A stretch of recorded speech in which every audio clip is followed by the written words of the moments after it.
Dans l'épisode d'aujourd'hui, je vous raconte 8 histoires vraies et terrifiantes sur les montagnes Appalaches, les plus anciennes montagnes d'Amérique, un endroit où la frontière entre la nature sauvage et le cauchemar s'estompe.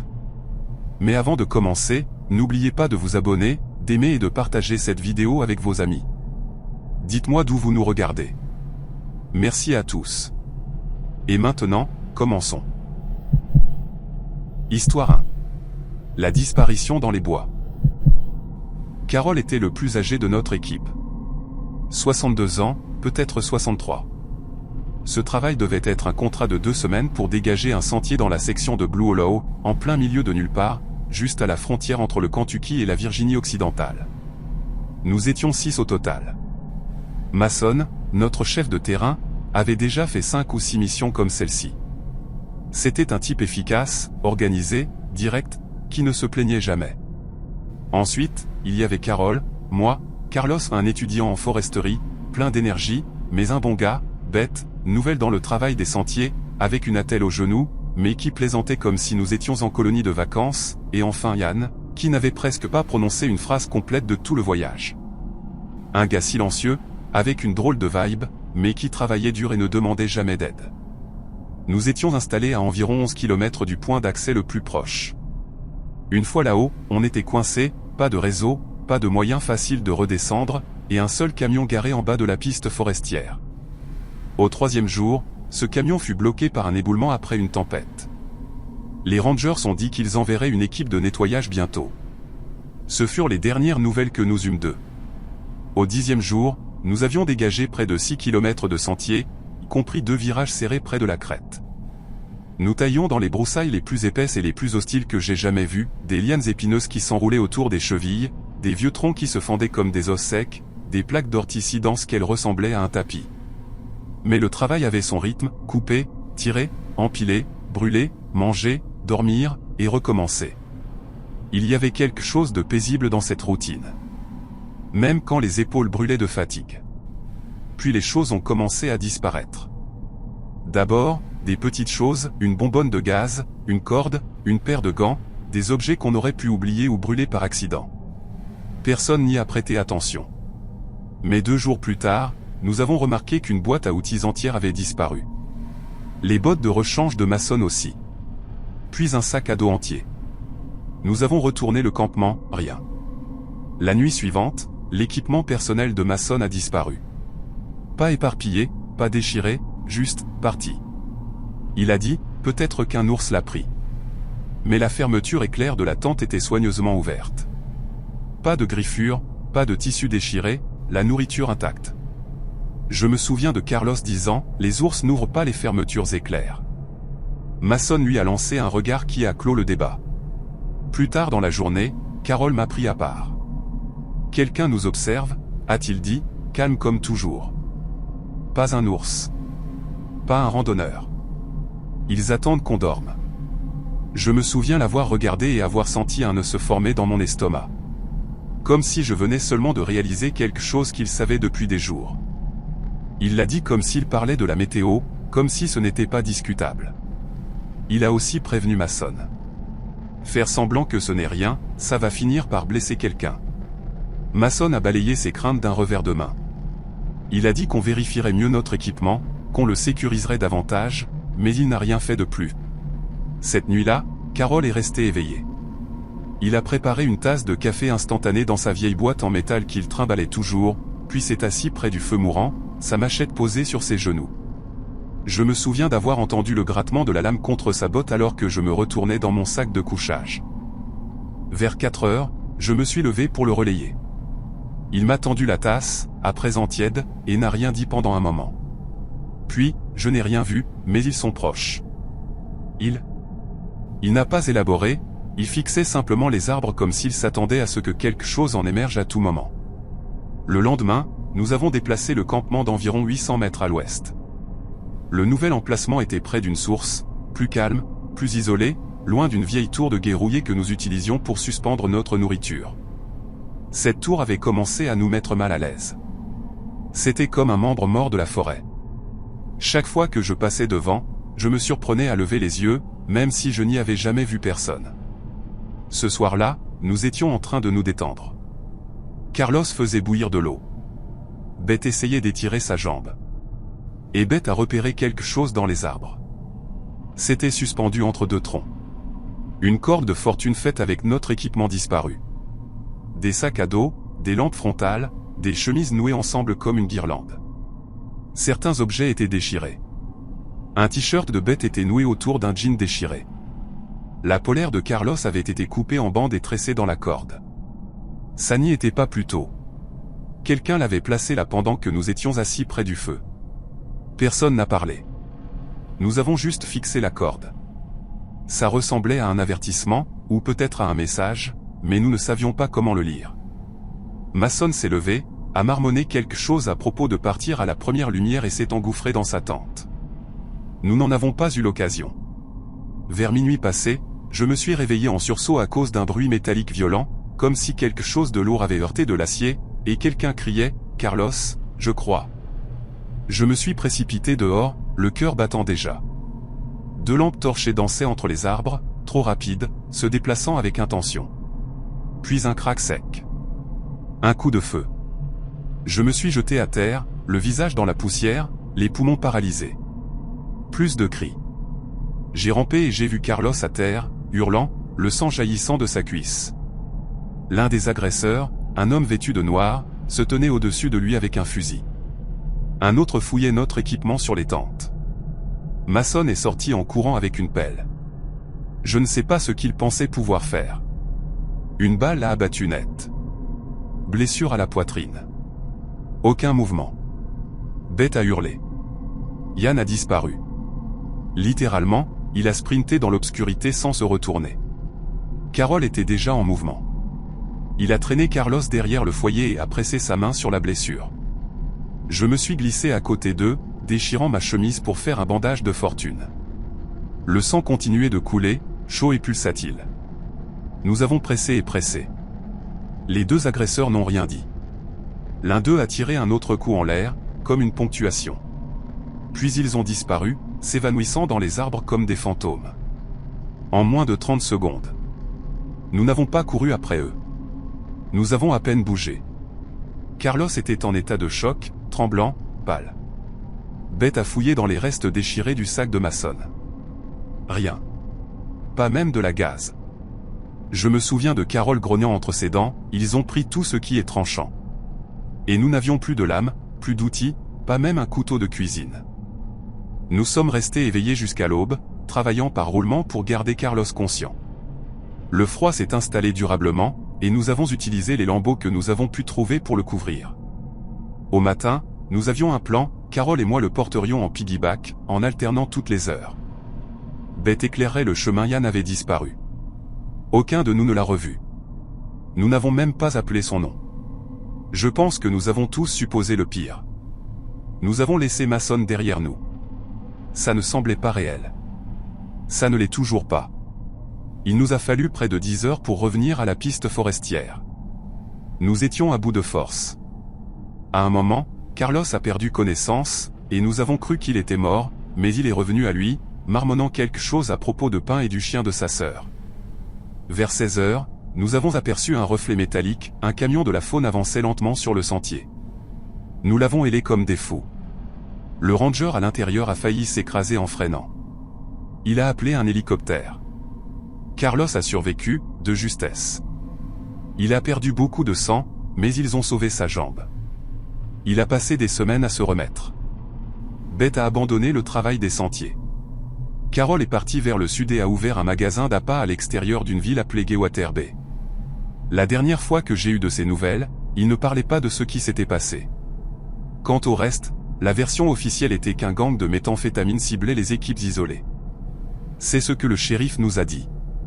Aucun suspect, aucune arrestation. J'ai demandé à voir le rapport. Ils ont dit qu'il était sous scellé. Enquête en cours. Ça fait plus d'1 an. Histoire 2. L'homme des bois. Quand j'avais 29 ans, j'ai pris un emploi saisonnier de gardien de sentier dans la chaîne de South Salo. Octobre était la haute saison, avec des touristes venant admirer les feuilles qui obstruaient chaque sentier, et plus d'un pensant que les clôtures et les bornes n'étaient que de gentilles suggestions. Mon travail principal était d'empêcher les randonneurs de s'aventurer sur des terres qui n'appartenaient pas au parc. Un après-midi, j'ai appris que quelqu'un avait installé un campement près d'un endroit appelé Red Hollow. Je n'y étais jamais allé, mais j'en avais assez entendu parler. Ça n'apparaît sur aucune des nouvelles cartes, et techniquement, ça borde une terre qui appartient toujours à l'ancienne famille Hellé. La plupart de leurs propriétés sont des cabanes vides et des hangars en ruine, mais il y a toujours des rumeurs comme quoi quelqu'un y vit encore. Des squatteurs, peut-être, ou pire, un membre de la famille qui n'est jamais parti. J'ai pris le sentier vers 15 heures. Les oiseaux et les écureuils habituels ont fait du bruit pendant un moment, mais peu après la première crête, tout est devenu trop silencieux. C'est une chose que l'on ne remarque que quand ça arrive. L'absence.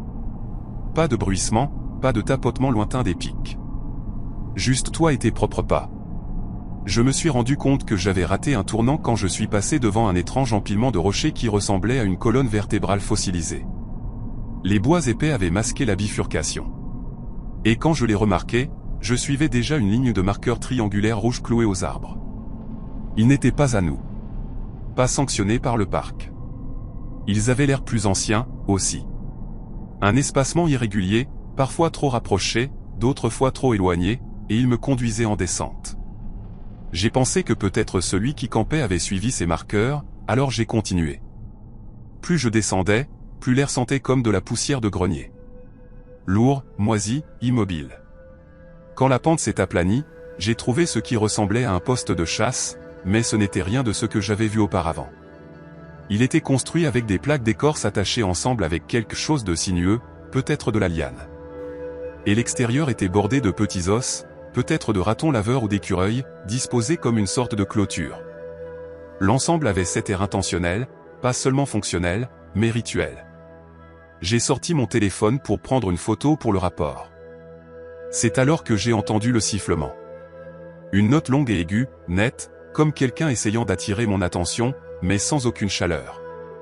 Je me suis retourné rapidement, m'attendant à voir un randonneur faire le con, mais il n'y avait personne. Juste des arbres. Des arbres immobiles. J'ai attendu, retenant mon souffle. Rien. Puis je l'ai vu. Une empreinte de pieds nus dans la boue. Pas la mienne. Pas récente, mais avec des orteils, une voûte plantaire et un talon bien humain. Je me penchais pour mieux voir quand j'ai entendu quelqu'un respirer. Juste derrière moi. Je me suis retourné d'un coup, une main déjà sur mon spray anti-ours, mais il n'y avait rien. Puis je l'ai repéré à mi-hauteur de la pente, immobile. Pas de chaussures, pas d'équipement, juste cette énorme peau nue drapée sur son dos, le museau pendant comme une capuche. Sa peau était pâle et sale, mais ses yeux perçants. Trop perçants. Je n'ai rien dit tout de suite, je l'ai juste observé. Il ne clignait pas des yeux ni ne bougeait. Quand j'ai finalement appelé, demandé s'il allait bien, il a incliné la tête, pas confus, plutôt comme s'il essayait de situer les sons, comme s'il n'avait pas entendu de mots depuis longtemps. J'ai redemandé, j'ai dit qu'il était dans une zone restreinte, j'ai essayé de sonner officiel. Toujours rien. Puis il a ouvert la bouche et a fait ce bruit. Long, grave, entre un grognement et un cri. Ça ne ressemblait ni à la douleur ni à la colère, plutôt à quelqu'un imitant ce qu'il pense être le son d'un animal, mais faux, comme si la mémoire l'avait déformé. J'ai fait un pas en arrière et j'ai essayé ma radio. Je n'ai eu que des parasites. Puis il a commencé à marcher vers moi, sans se presser, juste ce pas lent et régulier. Pieds nus sur les feuilles et les rochers, totalement silencieux. Je l'ai prévenu de s'arrêter. J'ai dit que j'appellerais des renforts. Il n'a pas bronché. C'est alors que j'ai remarqué qu'il avait quelque chose attaché à son côté. Ça ressemblait à une lame. Ça aurait pu être de la pierre ou du métal rouillé. Elle était couverte de crasse. Difficile à dire. J'ai reculé en essayant de garder l'équilibre sur la pente. C'était glissant à cause des feuilles mortes et j'ai perdu pied, j'ai glissé de quelques mètres avant de me rattraper. Mon sac s'est accroché à une racine et m'a tiré en arrière. Quand j'ai levé les yeux, il était plus près, il m'observait. Il s'est accroupi, la main sur la terre, comme s'il la reniflait ou l'écoutait. Sa bouche bougeait vite, chuchotant quelque chose que je n'ai pas pu saisir. Puis il a sprinté. Je n'ai pas réfléchi. J'ai juste bondi sur le côté, traversant la colline vers un étroit ravin. Mes jambes étaient en coton et mon sac claquait contre mon dos. j'ai entendu son rire. Un rire sec, haché. Pas vraiment humain, comme quelqu'un essayant ce son pour la première fois. J'ai atteint un ruisseau peu profond et j'ai attendu, espérant que ça le ralentirait. L'eau froide a rempli mes bottes, mais je n'ai pas arrêté. Quand je me suis finalement retourné, il avait disparu. Je suis resté là, la poitrine haletante, essayant d'entendre quoi que ce soit par-dessus le ruisseau. Rien, juste l'eau. J'ai grimpé la berge opposée, les genoux à vif à cause de la course, et j'ai réessayé la radio. Répéter, c'est tout ce que j'ai entendu avant que ça ne coupe. J'ai continué à avancer, suivant des brindilles cassées, des empilements de pierres bizarres, et une fois, sans déconner, un petit paquet de crânes d'oiseaux liés avec de la ficelle. Tout semblait frais, comme si quelqu'un venait de les placer là. Je ne me souviens pas combien de temps j'ai marché, mais finalement, j'ai vu une cabane. Elle n'était sur aucune carte que j'avais vue. Elle avait l'air ancienne, le toit affaissé, la porte légèrement entr'ouverte, mais de la fumée s'échappait d'un tuyau en pierre à l'arrière. Je ne voulais pas entrer. Chaque nerf hurlait de ne pas le faire, mais je n'avais pas de réseau, je ne savais plus où j'étais, et mes jambes flageolaient. J'ai frappé une fois. Pas de réponse. Alors, j'ai poussé la porte. Il faisait sombre. De la poussière flottait dans les rayons de lumière traversant les fissures du mur. Quelque chose mijotait dans une marmite sur un feu faible. J'ai vu de vieux outils, un banc, des vêtements accrochés à des clous, et des masques. Des dizaines, suspendus aux poutres, cloués aux solives, en bois sculpté, en écorce tordue, en cuir étiré, en museaux d'animaux, en cornes. L'un d'eux avait des dents incrustées dans la mâchoire. Ce n'était pas juste des décorations. Puis j'ai remarqué les peaux accrochées comme des manteaux. Ours, loup, cerf. Certaines semblaient humides, comme si on venait de les enlever.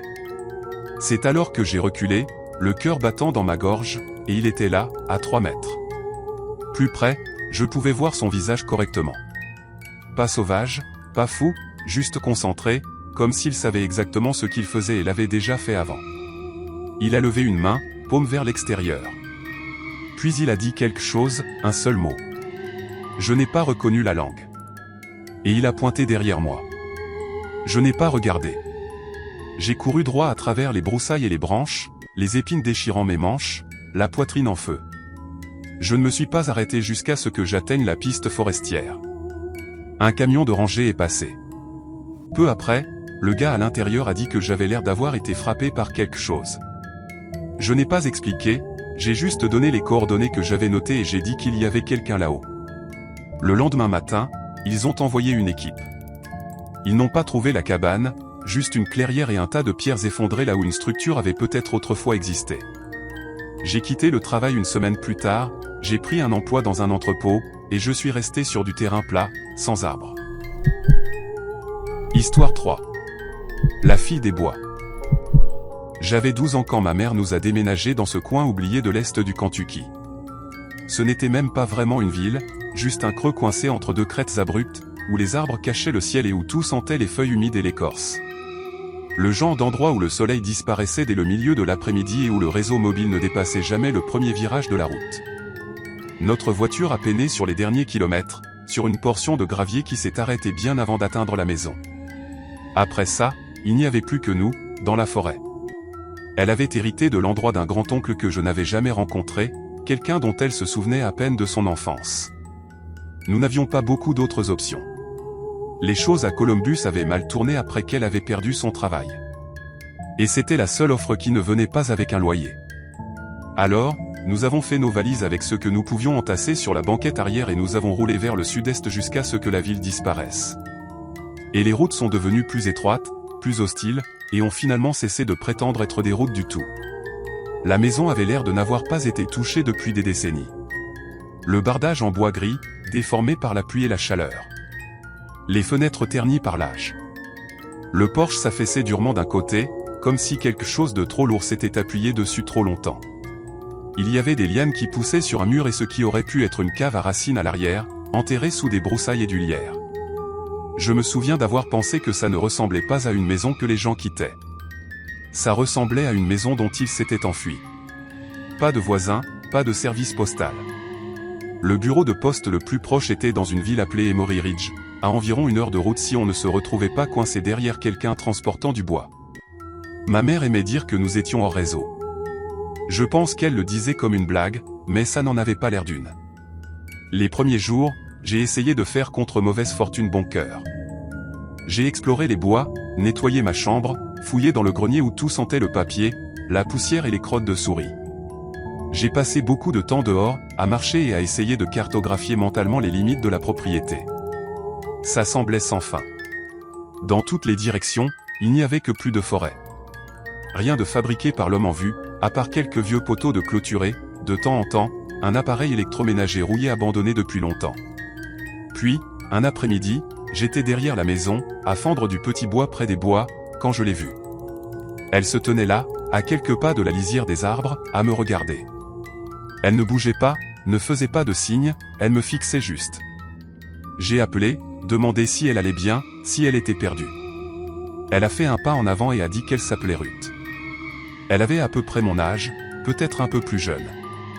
Ses cheveux étaient longs, emmêlés, avec des feuilles coincées dedans, comme si elle avait dormi dans les broussailles. La robe qu'elle portait était bleu pâle, délavée jusqu'à devenir presque grise, avec un col haut et des boutons sur le devant. Elle avait l'air ancienne. Pas vintage, pas de friperie. Juste ancienne. Comme si elle venait d'une époque qui n'était pas la nôtre. Je lui ai demandé si elle vivait près d'ici. Elle a hoché la tête mais n'a pas dit où. J'ai essayé d'en savoir plus, mais elle gardait ses réponses courtes. Sa voix était douce, pas timide exactement, plutôt comme si elle faisait attention. Après quelques minutes, elle a dit qu'elle devait y aller. Et avant que je puisse poser une autre question, elle a glissé entre les arbres et a disparu comme si elle n'avait jamais été là.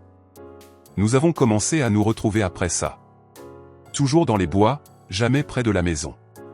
Elle apparaissait sans prévenir et disparaissait de la même manière. Si je posais trop de questions, elle se taisait. Mais elle aimait marcher. Alors, nous marchions. Elle me montrait des choses que je n'aurais jamais trouvées seule. Un ruisseau où l'eau était si claire qu'on voyait les truites se faufiler sous les rochers. Un arbre dont l'écorce s'enroulait en spirale parfaite qu'on pouvait tordre autour des doigts comme un ruban. Un demi-cercle de champignons blancs où l'air était toujours 10 degrés plus froid, même les après-midi chauds. Elle racontait des histoires en errant. Certaines étaient drôles, comme un raton laveur qui aurait volé l'alliance de quelqu'un. Mais la plupart étaient des histoires étranges sur des lumières qui se déplaçaient dans la forêt la nuit, ou des gens qui n'étaient plus des gens parce qu'ils avaient oublié leur nom. Une fois, elle a dit qu'il y avait des choses là-bas qui n'aimaient pas être vues, mais que si elle te voyait, il fallait faire semblant de ne pas les remarquer. C'était la règle. J'ai ri la plupart du temps. J'ai pensé qu'elle essayait de me faire peur, mais elle ne souriait jamais en disant ces choses. Elle n'avait jamais l'air de plaisanter. Finalement, j'ai parlé d'elle à ma mère. Elle a froncé les sourcils, posé quelques questions prudentes, puis a secoué la tête. Il n'y a pas d'autre maison par ici, a-t-elle dit. J'ai dit que Ruth avait dit qu'elle vivait près d'ici, peut-être sur la crête ou plus loin dans les arbres. Ma mère a juste haussé un sourcil et m'a dit de faire attention.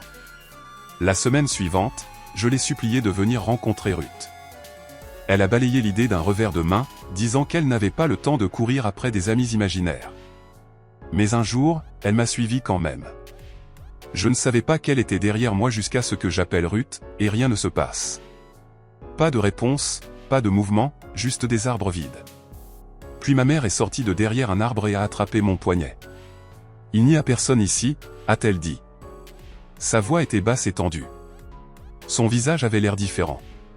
Pas en colère exactement, plutôt effrayé. Elle n'a pas dit un autre mot sur le chemin du retour. Cette nuit-là, elle m'a puni. Elle a dit que je n'avais pas le droit d'aller au-delà du jardin, alors j'ai fugué. Ruth m'attendait le lendemain. Elle n'a pas dit bonjour, elle m'a juste dit que je ne pouvais plus parler d'elle. Que j'avais déjà enfreint une règle en amenant quelqu'un près de la lisière.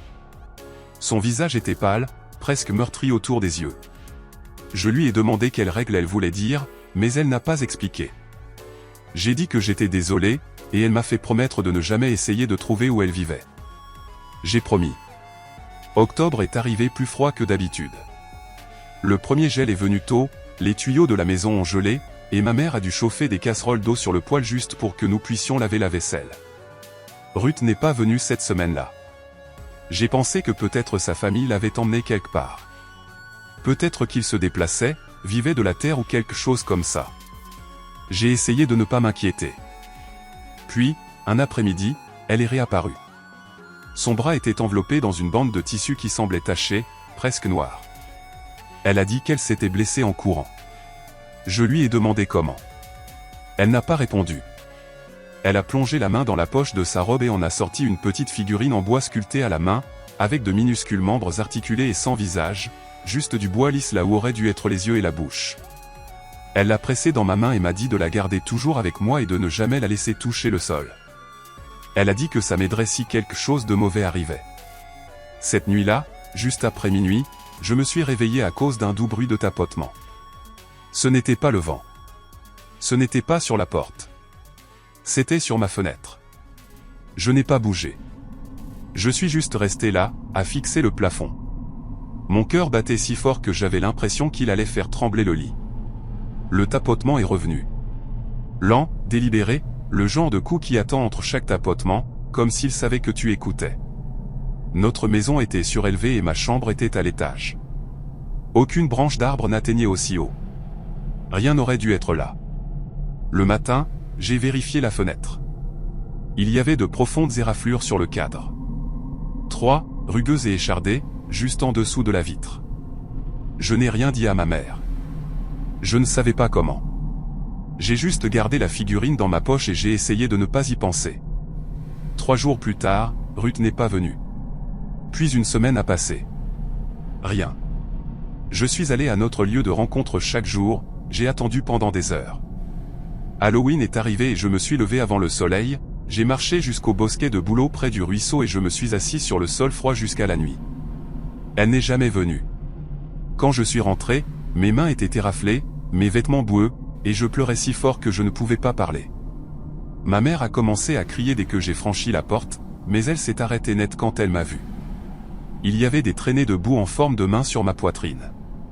Et dans mon poing, serré si fort que mes jointures étaient devenues blanches, la figurine en bois était brisée en deux. Cette nuit-là, quelque chose a marché sur le porche. Des pas lourds, mesurés. Ma mère a attrapé le fusil de chasse dans le couloir et a ouvert la porte. Rien. Juste le vent et quelques feuilles soufflées sur les planches. Elle n'a pas dormi cette nuit-là, elle est juste restée assise dans le salon, se balançant dans son fauteuil avec le fusil sur les genoux, fixant la porte d'entrée. 2 jours plus tard, nous avons fait nos valises avec tout ce que nous pouvions porter et nous sommes partis avant que le soleil ne se lève. Nous ne sommes jamais revenus. Histoire 4. La cabane des ombres. Mon oncle possède une petite série de cabanes près du pied de Wolftooth Ridge. 6 au total, suffisamment espacées pour donner aux gens un sentiment d'intimité sans qu'ils se sentent isolés. Elles se trouvent là où la route 17 se transforme discrètement en gravier, puis où le gravier abandonne et se dissout dans la forêt. Ce n'est pas sur le chemin de quoi que ce soit. Si vous vous retrouvez là-bas, c'est soit parce que vous l'avez voulu, soit parce que vous avez pris un mauvais tournant et ne vous en êtes rendu compte que lorsque le bitume a disparu. Il les loue pendant les saisons d'automne et d'été. Principalement à des chasseurs, des randonneurs en autonomie, des couples qui veulent un week-end avec des arbres et sans réseau. Hors saison, il les ferme simplement et attend le dégel. Octobre est l'une des périodes les plus chargées, des touristes venus admirer les feuilles, des citadins qui romantisent la nature sauvage jusqu'à ce qu'ils entendent un vrai coyote ou réalisent à quel point la forêt peut être bruyante la nuit. Je l'aidais parfois sous la table, surtout pour retourner les unités, réapprovisionner, balayer les porches, changer les draps. C'était de l'argent facile, et le calme ne me dérangeait pas. Je venais quelques jours par semaine, je restais en ville avec des amis où je faisais les 40 minutes de route pour rentrer chez moi, selon mon humeur. Ce vendredi-là, la cabane 4 est partie plus tôt. Ils étaient réservés pour le week-end. Des parents, 2 jeunes enfants. Ils sont partis avant midi, sans rien dire. Pas de SMS, pas d'appel, juste partis. Mon oncle l'a remarqué quand il est passé avec du bois de chauffage et a vu la voiture partie et les clés manquantes sur le crochet à l'intérieur. Il m'a appelé pour me demander si je pouvais passer remettre la cabane en état. J'étais déjà dans le coin, alors j'ai dit oui. Je pensais que ce serait un travail rapide, tout essuyer, jeter les draps dans le sac à linge, peut-être passer l'aspirateur si les enfants avaient traîné des feuilles ou des miettes de snack. Je suis arrivé vers 12h30. Tout de suite, quelque chose n'allait pas. La porte moustiquaire était ouverte, juste là, à osciller. C'est l'un de ces vieux modèles en aluminium avec un ressort cassé qui la laisse dériver et claquer si on ne la ferme pas derrière soi. Normalement, les clients la claquent, mais cette fois, elle était entrouverte, comme si quelqu'un l'avait oubliée en plein mouvement. Je l'ai poussée doucement et je suis entré. La cabane avait l'air intacte, mais pas de la manière habituelle. Ce n'était pas propre, exactement. Les lits étaient défaits, mais les draps n'avaient pas vraiment été utilisés. Le bois de chauffage à l'intérieur était toujours soigneusement empilé près du poêle. Même la boîte de petit déjeuner aux barres de granola préemballées, flocons d'avoine instantanés, dosettes de café étaient intactes.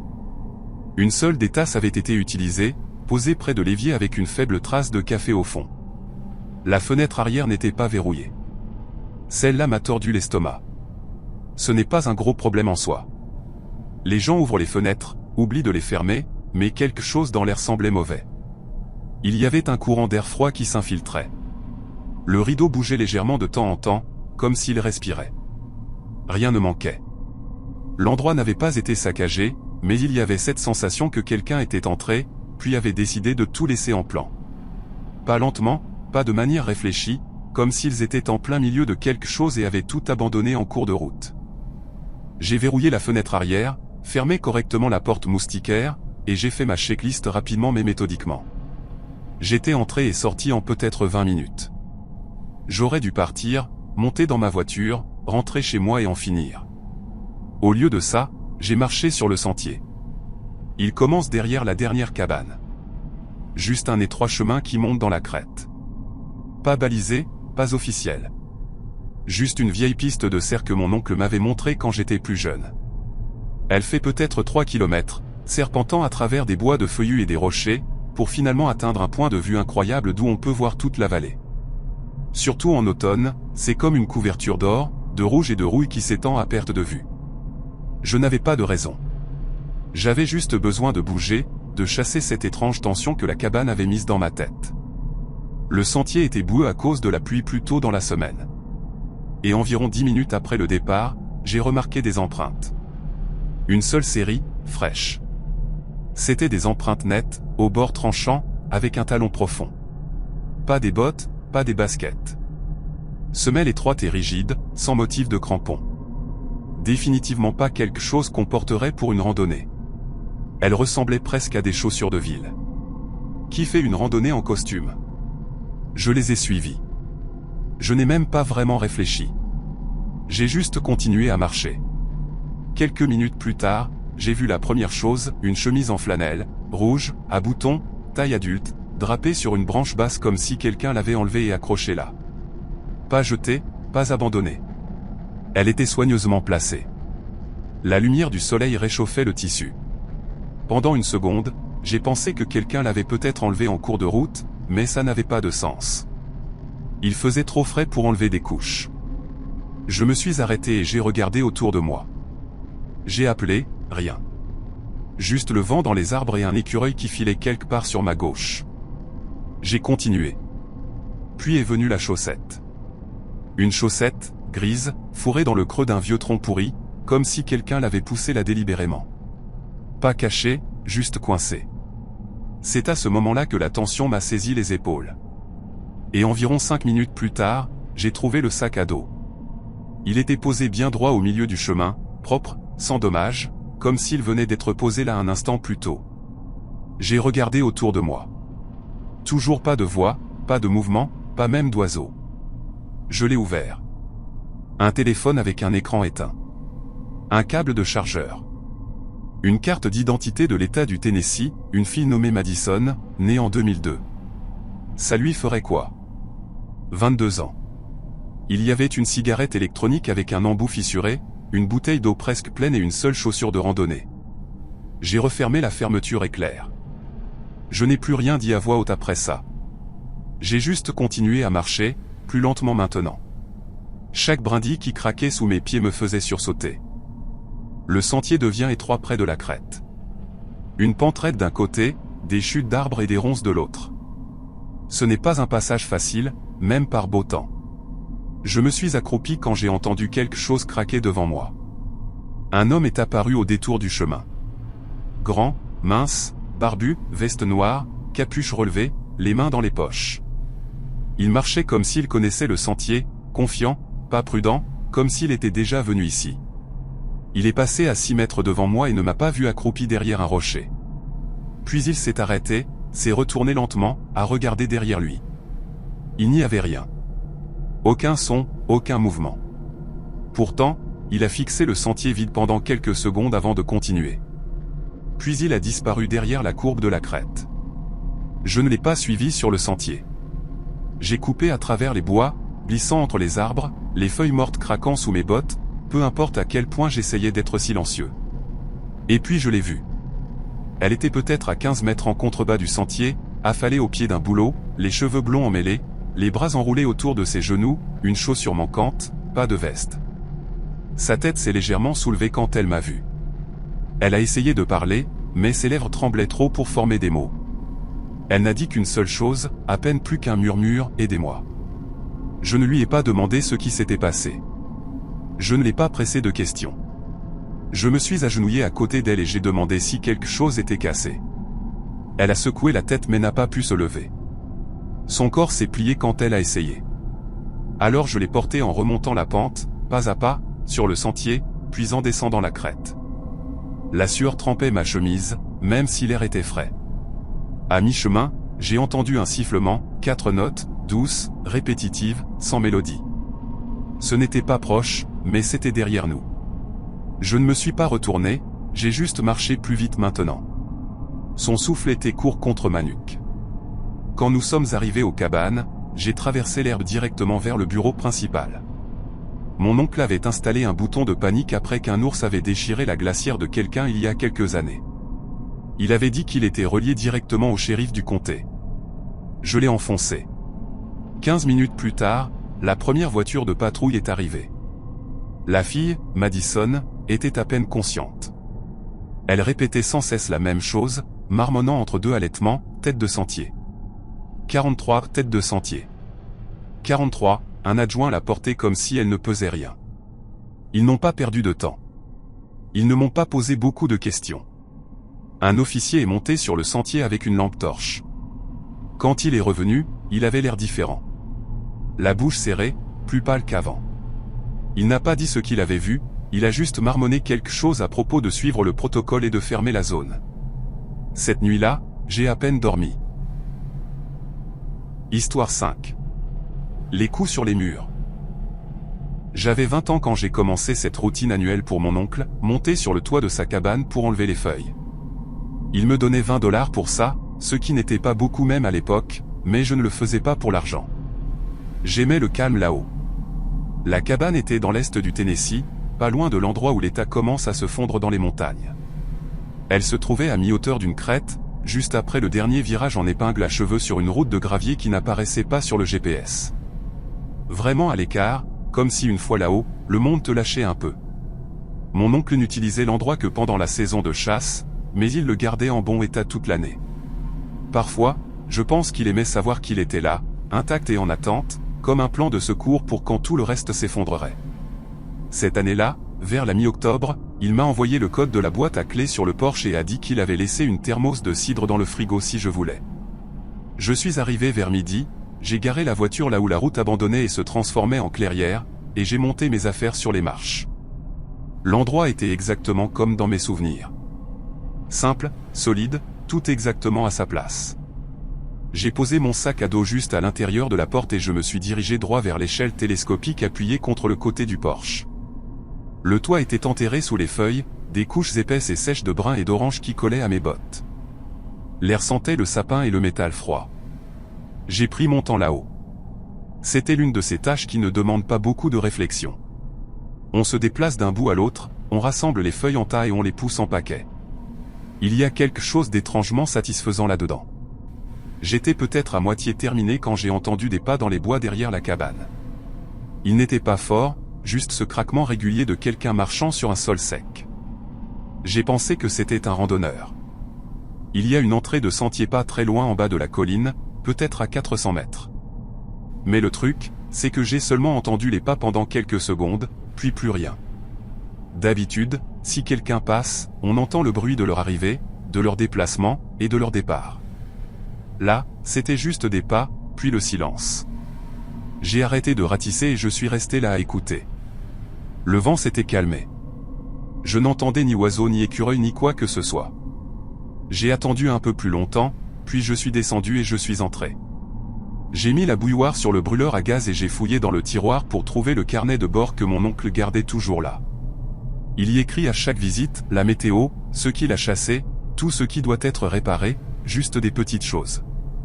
Tout était normal, rien de récent, rien de bizarre. J'ai versé du cidre et je l'ai apporté sur le porche avec mon livre.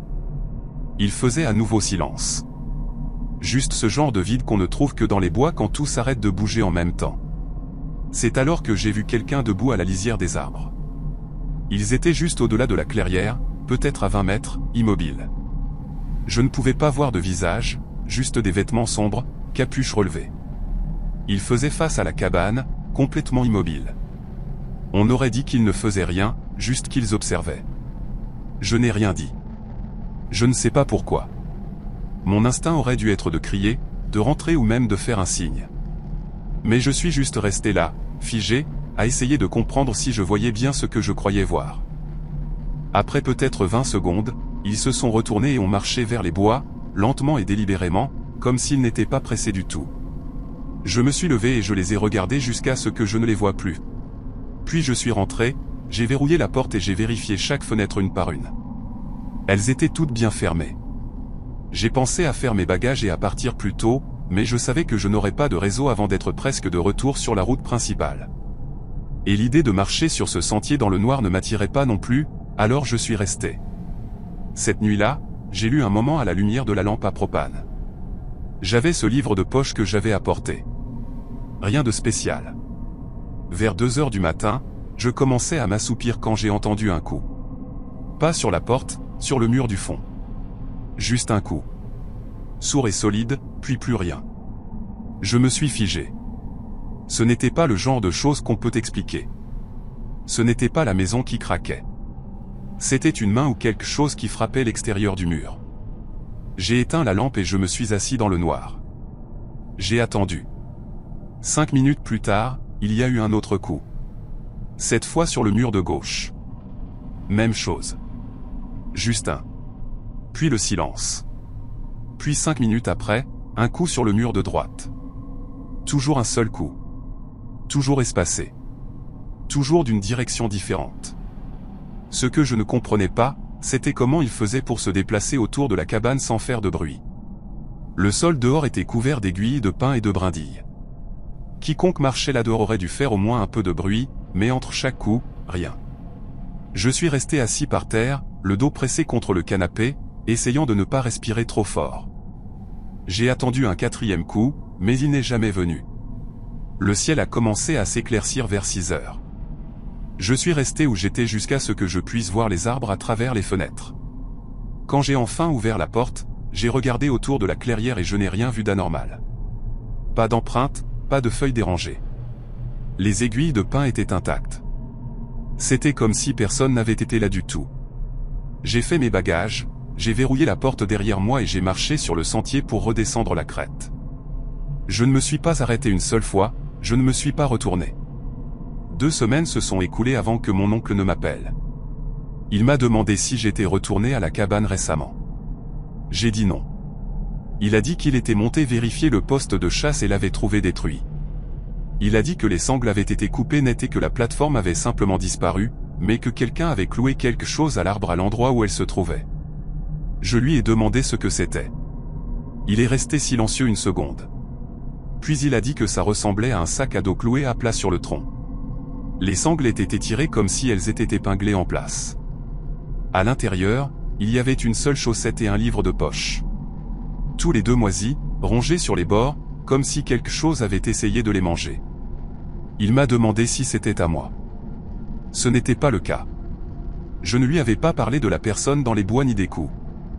Je ne l'ai toujours pas fait, mais je lui ai demandé s'il avait déjà entendu parler de gens vivant là-bas, comme des types hors réseau. Il a dit non, pas vraiment. Mais il n'avait pas l'air convaincu. Cette nuit-là, je n'ai pas arrêté de penser à ces coups, à la propreté des murs de la cabane. Pas une seule éraflure, pas de saleté ni de traces de griffes. Si quelqu'un frappait, ce n'était pas avec ses mains. Quelques jours plus tard, j'ai regardé les photos que j'avais prises pendant que j'étais là-haut. La plupart n'étaient que des trucs de routine, des arbres, le sentier, une photo du toit donnant sur la clairière. J'ai zoomé sur celle-là. Derrière l'un des arbres, à la lisière des bois, il y avait une silhouette à peine visible. Même capuche sombre, même posture figée, mais la tête était inclinée selon un angle bizarre et antinaturel, comme si le cou ne pouvait pas la soutenir correctement, trop sur le côté, comme si quelque chose l'avait tordu de travers. Je l'ai fixé longtemps. Puis j'ai supprimé la photo. Je n'y suis jamais retourné après ça. Histoire 6. Le sac poubelle. J'avais pris un mois de congé du travail, surtout parce que je ne supportais plus une minute de plus derrière un bureau. Mon cousin Landon avait une cabane de chasse près de la frontière entre le Kentucky et la Virginie, cachée derrière une crête de gravier avec une route en terre qui comptait à peine comme une route. Quand je lui ai dit que j'avais besoin d'espace, il a dit « Vas-y, serre-toi. Juste ferme bien la barrière, change les piles des caméras de chasse, et ne touche pas trop au propane. » Je ne lui ai pas demandé ce que voulait dire cette dernière partie. Les premiers jours étaient parfaits. Ce genre de silence que l'on peut vraiment entendre. Je me réveillais quand je voulais, je faisais du café qui avait un goût de pain brûlé, et je m'asseyais dehors sur les marches, à regarder la brume se traîner hors des arbres. La cabane sentait la poussière et le propane, mais ça m'a plu. J'ai même commencé à aimer la vieille radio qu'il avait laissée, le genre avec une antenne métallique qui ne captait que 2 stations si on la tenait juste comme il faut. Quand elle perdait le signal, elle remplissait la pièce de ces étranges rafales de parasites qui ressemblaient presque à des chuchotements. Je plaisantais en disant que c'était probablement la forêt qui essayait d'apprendre le code Morse. Au 8e jour, le silence a commencé à me peser, le genre de silence qui appuie un peu sur la poitrine.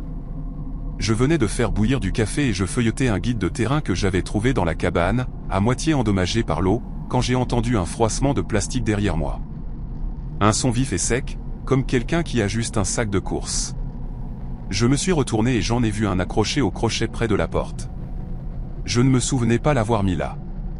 Il était soigneusement noué, avec un double nœud et un post-it jaune sur le devant.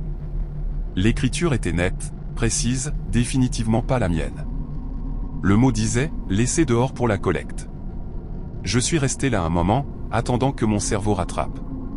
Il n'y avait pas de collecte, pas de service de ramassage des ordures à des kilomètres à la ronde, juste moi, les arbres et l'occasionnel raton laveur assez audacieux pour tester la porte moustiquaire.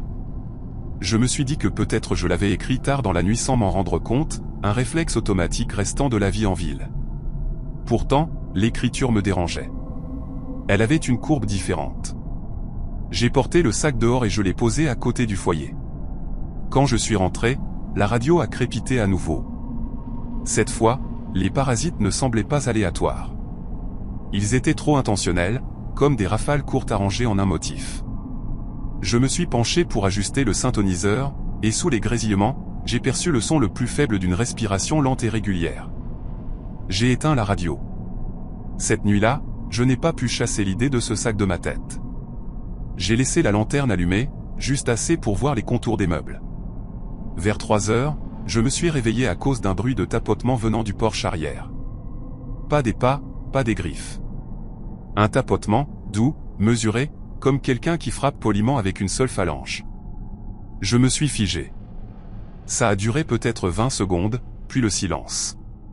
Le matin, je suis sorti vérifier. Pas de traces, pas de griffures. Le sac que j'avais laissé près du foyer avait disparu. 2 jours plus tard, il est revenu. Je venais de me brosser les dents quand j'ai entendu la porte moustiquaire grincer, lentement et longuement. J'ai attrapé le vieux fusil de Landon et me suis dirigé vers la fenêtre. La lumière de la lune éclairait la clairière. Vide. Rien ne bougeait. Je suis resté là jusqu'à ce que le bruit s'arrête. Puis un autre bruit est venu. Du plastique à nouveau. Je me suis retourné et il était là. Le même sac poubelle posé bien au milieu du sol du salon, oscillant légèrement comme s'il venait d'être posé. J'ai attendu. Rien. Quand j'ai finalement déchiré le sac, à l'intérieur il y avait des brindilles cassantes, 2 pommes pourries et une poignée de feuilles sèches. Je l'ai immédiatement emporté dehors et j'ai vidé son contenu dans les bois. J'ai jeté le sac lui-même par-dessus la crête, à moitié en colère, à moitié en essayant de ne pas regarder derrière moi. En me retournant pour rentrer, j'ai vu des empreintes de mains boueuses sur la porte. Petite, comme celle d'un enfant. 5 traces parfaites sur le bois. Cette nuit-là, je n'ai même pas essayé de dormir. Le lendemain matin, j'étais prêt à partir. Mais quelque chose dans l'idée d'abandonner semblait ridicule. Peut-être que j'imaginais des choses. Peut-être que c'était la fatigue. J'ai fait mes bagages à moitié, au cas où. Cette nuit-là, j'ai verrouillé les portes à double tour, j'ai cloué la fenêtre arrière et j'ai allumé la lanterne assez fort pour que chaque coin soit baigné de lumière jaune. Vers minuit, j'ai entendu l'une des planches du porche craquer une seule fois, puis plus rien. J'ai retenu mon souffle. Puis la poignée de la porte arrière a tremblé. Pas un léger gigotement. Quelqu'un l'essayait. Des clics lents et délibérés, comme une personne essayant de trouver la bonne clé. Clic, pause. Clic à nouveau. J'ai éteint la lanterne et me suis accroupi près de la table de la cuisine. Mon cœur battait si fort que j'ai pensé que quiconque était là pouvait l'entendre. Après un moment, les tremblements ont cessé. Puis 3 coulants sont venus. Pas sur la porte arrière, sur la porte de la salle de bain. Celle à l'intérieur de la cabane. Je n'ai pas bougé. Je n'ai pas pu. Ma gorge est devenue complètement sèche. La porte de la salle de bain était à seulement 3 mètres, autour du coin. Puis j'ai entendu le loquet bouger. La porte s'est ouverte toute seule. J'ai visé le couloir avec le fusil, me chuchotant à moi-même, « Il n'y a personne ici. Il n'y a personne ici. » Comme si c'était une sorte de sort. Mais alors, sous le bourdonnement du silence, est venu ce son doux comme quelqu'un essayant de parler à travers le mur. Pas des mots clairs, juste des syllabes basses et tremblantes qui n'avaient pas de sens. J'ai crié, « Qui est là ?» Rien. J'ai allumé toutes les lumières de l'endroit, j'ai fouillé chaque centimètre. Placard, espace de rampement, derrière le rideau de la salle de bain, même sous le lit. Rien. Je me suis assis sur le canapé jusqu'à l'aube, le fusil sur les genoux. Chaque fois que le vent frappait la cabane, je sursautais. Quand j'ai enfin somnolé, j'ai fait ce rêve. Ou peut-être était-ce plus comme un souvenir de quelque chose de mal. J'étais pieds nus, marchant dans les bois. Les feuilles étaient froides et humides. Quelqu'un derrière moi chuchotait mon nom. Pas crié, juste assez proche pour effleurer l'arrière de mon cou. Je me suis réveillé couvert de sueur, le cœur battant si fort que ça faisait mal. Je suis allé dans la cuisine pour faire du café et je me suis figé. Le sac était de retour, le même, posé soigneusement sur le comptoir, bien fermé. L'odeur m'a frappé avant que je ne l'ouvre. Douce et pourrie. À l'intérieur, il y avait les mêmes brindilles, les mêmes pommes, disposées exactement de la même manière. C'en était trop. Je ne pouvais plus l'expliquer. Je ne pouvais plus le rationaliser. J'ai entassé tout ce que je pouvais dans la voiture, j'ai verrouillé la cabane de l'extérieur et j'ai marché sur le sentier jusqu'à ce que j'ai une seule barre de réseau. J'ai appelé mon ami Nat et je lui ai dit de venir me chercher à la station-service près du lac Arland. Histoire 7. La station des ombres. La station de rangée où j'étais affecté se trouvait bien au-delà des anciennes routes de feu, enfouie là où la forêt commence à se refermer sur elle-même. Nous étions une petite équipe, seulement 3 personnes qui se relayaient. Mais ce mois d'octobre-là, j'ai tiré le mauvais numéro et j'ai fini par couvrir les nuits tout seul pendant la majeure partie du mois. La station elle-même semblait avoir été construite rapidement et laissée à survivre seule. 2 niveaux, bois en haut, pierre en bas. Le bois craquait comme s'il s'affaissait à chaque pas, et le sous-sol retenait toujours un peu trop de froid, comme si la chaleur d'en haut refusait de l'atteindre. Probablement construite dans les années 50, ou peut-être même avant. Ceux qui l'avaient assemblée n'avaient pas beaucoup réfléchi au confort. Mon quart de travail était routinier, garder la radio ouverte, noter les conditions météo, répondre aux signaux d'urgence bien que nous n'en recevions pas beaucoup à cette période de l'année, et faire un tour de la boucle du sentier de la crête chaque nuit. Ce sentier faisait environ 2,5 km. Une marche rapide.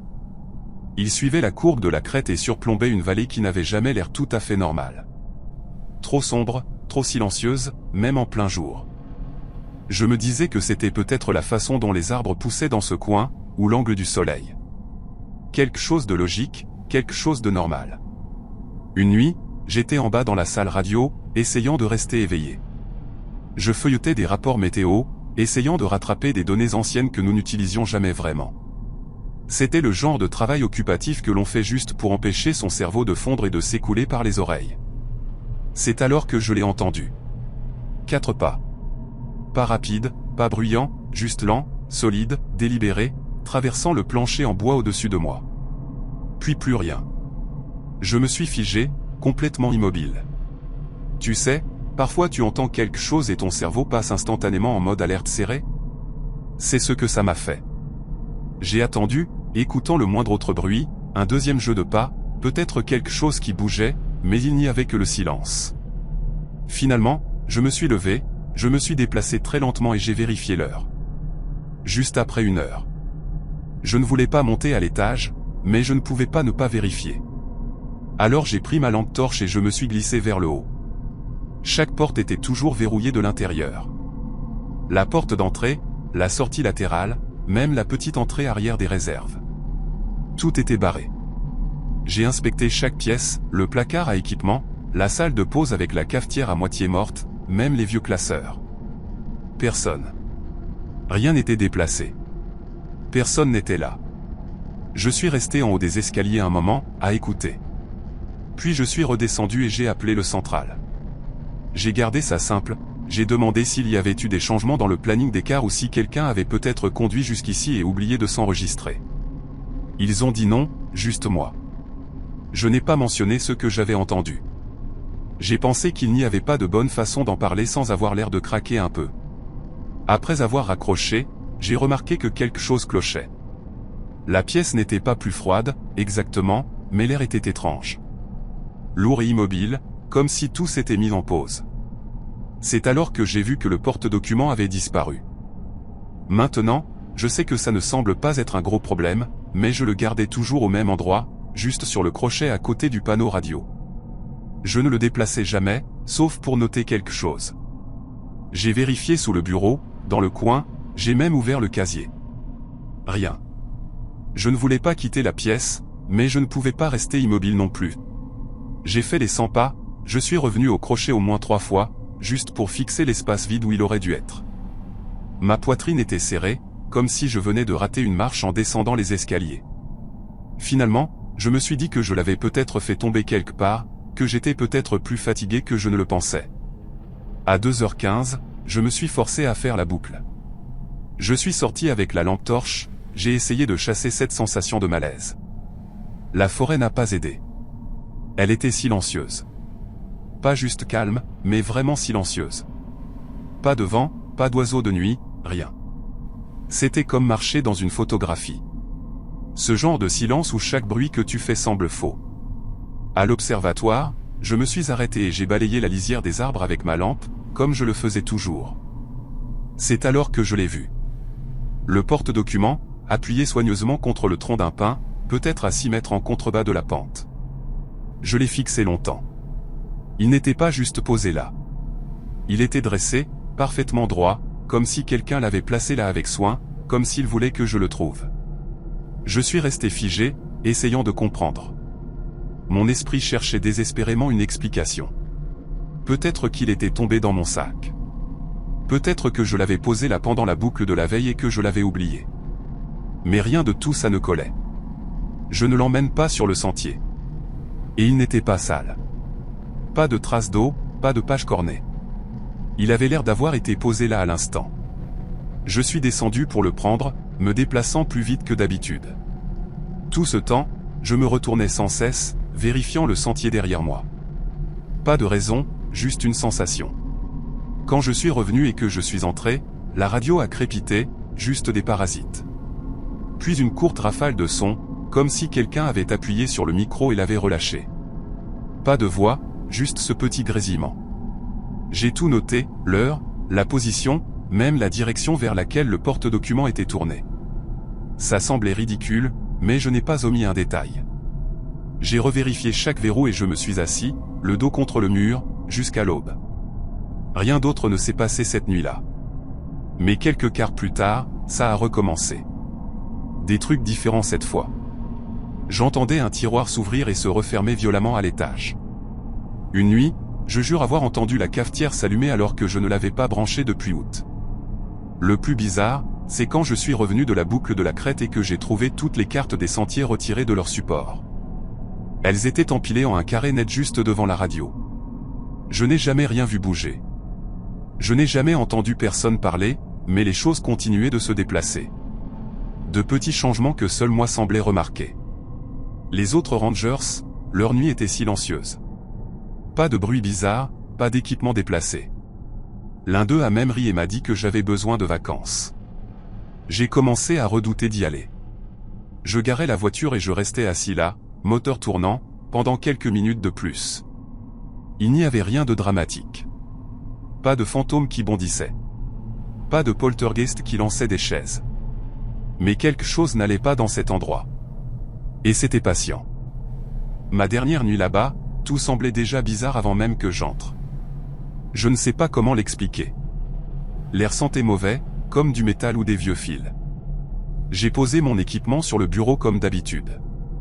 J'ai noté une mise à jour météo rapide, puis je suis allé dans la salle de bain pour me laver. J'étais parti peut-être 2 minutes.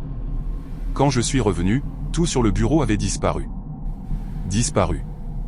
Lampe torche, radio, carnet de bord, stylo, mon badge, tout avait été enlevé, comme si quelqu'un était entré et avait tout balayé pendant que je ne regardais pas. J'ai couru à l'étage. Toutes les portes étaient toujours verrouillées. J'ai vérifié chaque coin. Rien. Quand je suis redescendu au sous-sol, tout était revenu. Aux mêmes endroits, au même angle. La seule différence, c'est que la lampe torche était allumée. Le faisceau était dirigé droit vers le mur du fond, stable et brillant. Je l'ai éteinte, j'ai fourré tout dans mon sac et je me suis assis sur les escaliers jusqu'au matin. Je n'ai pas fait la boucle. Je n'ai plus touché à la radio. J'ai juste attendu. À la première lumière, j'ai rempli un rapport. J'ai dit que la station avait des problèmes électriques, une sorte de panne de matériel. J'ai omis le reste. Je ne voyais pas l'intérêt d'expliquer ce que je ne pouvais pas expliquer. J'ai demandé une mutation plus près de la ville, quelque part où il y avait des gens à proximité, quelque part de normal. Ils l'ont approuvé sans même demander pourquoi, et je n'y suis jamais retourné depuis. Histoire 8. Les empreintes nues. J'avais pris un emploi saisonnier d'entretien des sentiers dans un petit poste forestier près de Haddon Creek, niché tout en haut dans la partie Blue Hollow des Appalaches. Juste moi, Wa et Ellie, à dégager les broussailles, réparer les panneaux, ravitailler les caches de provisions autour. Ce matin-là, comme la plupart des matins, je transportais du bois.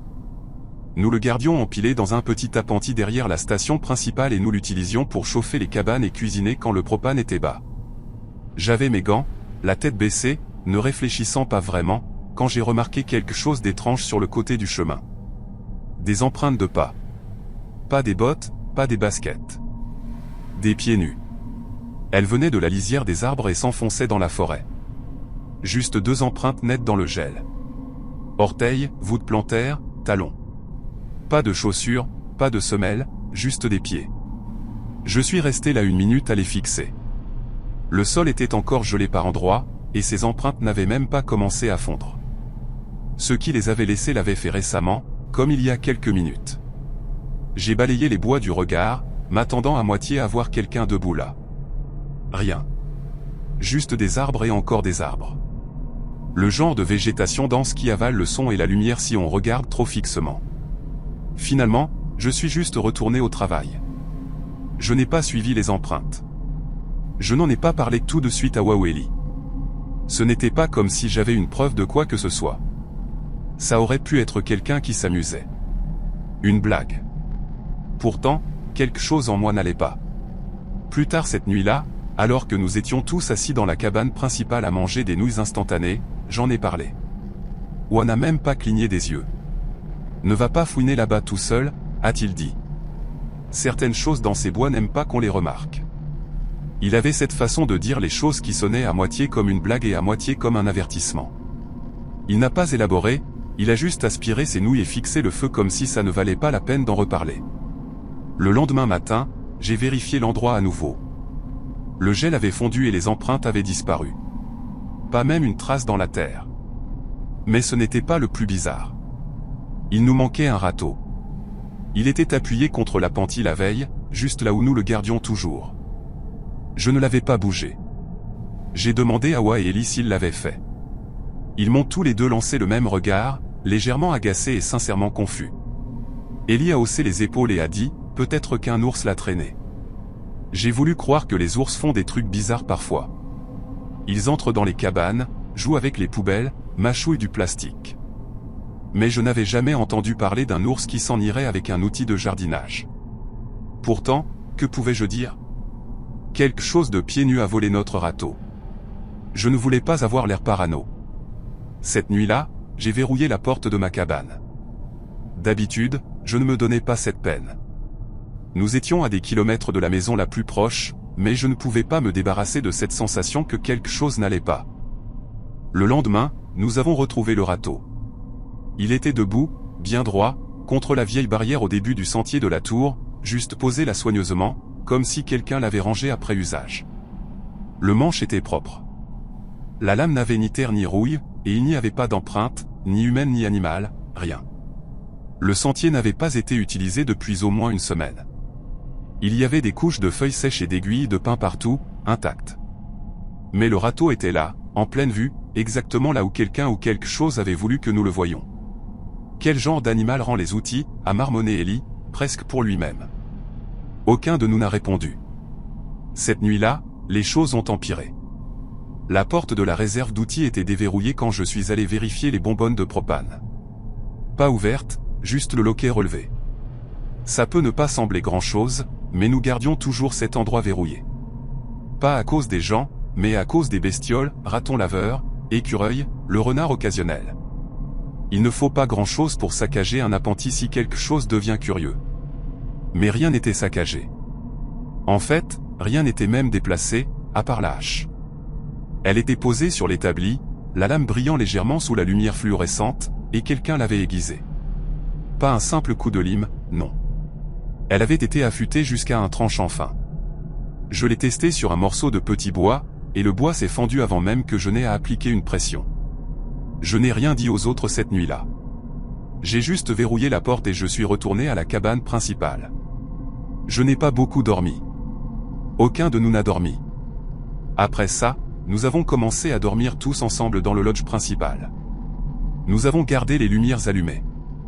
Nous avons essayé de faire comme si tout était normal, mais nous étions tous sur les nerfs. Même moi, qui ne montrait pas beaucoup d'émotion, était visiblement agité. Puis les coups ont commencé. Chaque nuit, vers 3 heures du matin, 4 coups. Toujours 4. Pas fort, pas précipité, juste doux, délibéré, sur la porte arrière. Même rythme, même endroit. Nous nous précipitions dehors avec des lampes torchées, nous regardions autour, vérifions les bois, rien. Pas d'empreinte, pas de branches cassées, juste le silence et ce brouillard épais et humide qui montait lourdement de la vallée.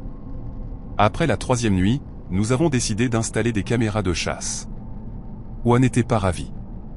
Il ne faisait pas confiance à l'électronique, mais même lui a admis que nous avions besoin de réponses. Nous en avons placé une derrière l'appentis, une près de la lisière des arbres, et une près du réservoir d'eau. Nous avons vérifié les piles, nous nous sommes assurés qu'elles enregistraient. Le lendemain matin, l'une d'elles avait disparu. Pas cassée, pas renversée, juste disparue. Les 2 autres avaient encore des images, mais les images étaient inutiles. Les 2 caméras sont devenues noires de 2h40 à 3h40. Juste une obscurité totale, puis des parasites. Nous avons tout de même capté une chose. Juste avant que les parasites ne commencent, le micro de la caméra près de l'appentis a enregistré un chuchotement très proche. Comme si quelqu'un s'était penché et avait parlé directement dedans, ne te retourne pas, encore et encore. La même voix calme. Les mêmes 3 mots. Chuchotés comme une berceuse. Nous sommes partis cet après-midi-là. Pas de grande réunion. Pas de dispute. Nous avons juste fait nos sacs. Ellie fourrait déjà ses vêtements dans un sac de voyage avant même que je ne dise quoi que ce soit. Oa n'a même pas fini son thé. Je n'ai même pas tout pris. J'ai laissé une veste, du matériel, une demi-boîte de rations. Peu importait. Nous devions juste partir. Nous avons marché les 5 kilomètres jusqu'au camion en silence total. Pas un mot entre nous. La forêt ne semblait plus silencieuse. Nous sommes montés dans le camion et nous sommes partis. Sans nous retourner. Je ne suis jamais retourné dans cette partie de la chaîne. Je n'ai même pas terminé la saison. J'ai pris un travail dans le sud de l'État, dans un parc animé près de banlieue. C'est bruyant, plein de joggeurs, de promeneurs de chiens, d'enfants en trottinette. Des gens partout, et ça me va très bien comme ça.